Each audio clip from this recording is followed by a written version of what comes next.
ayos lang yun. Huwag mo lalagay lahat yun. Dalawa lang yung nilagay. Ala, madaya pala yata Wala nga, yan. laki ng mukha mo ngayon. Pang sa lips. Pairin siyang gawin. Picture. Ito na. Ang pinakamagandang magiging photographer na ako. Oh. Hindi naman ganyan eh. Oh. Oh. Ganun mo. Kamusta na makinis pa? Sino ba may baka na? Ano yan, Tars? Ayan. May baka na. Third.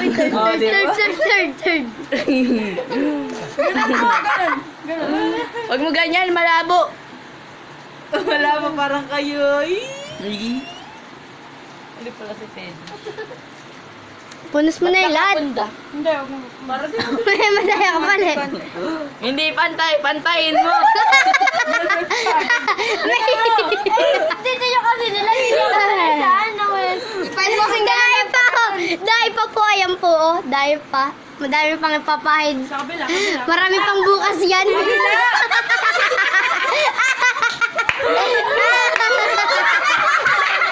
Ay, ano ako? Ay, di pantay dito. Ang pinabukasan ng makeup.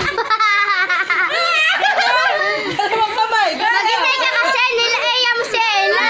Nadaya ka pala eh. Dito na mga Ella. Red lipstick na lang. Bakit yung red lipstick na lang pala. Wag na yun. Malaki na yung tiyan ko. Ano ba red lipstick natin? Kapalan ninyo yung lipstick. Ito red lipstick. Yan na. Sabi ka ba yung gagalaw? Ayop yan. Pag mo yan ilapit. Hindi pantay, hindi pantay. Ganon. Ganon.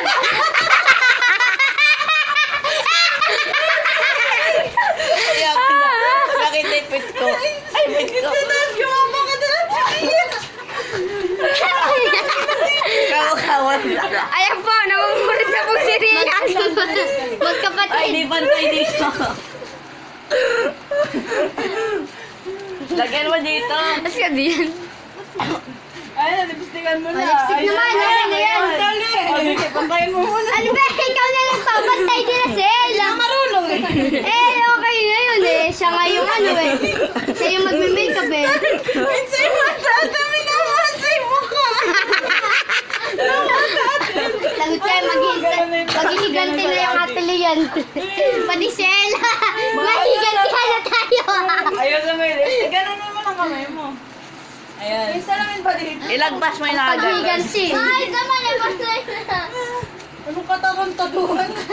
Ang dali.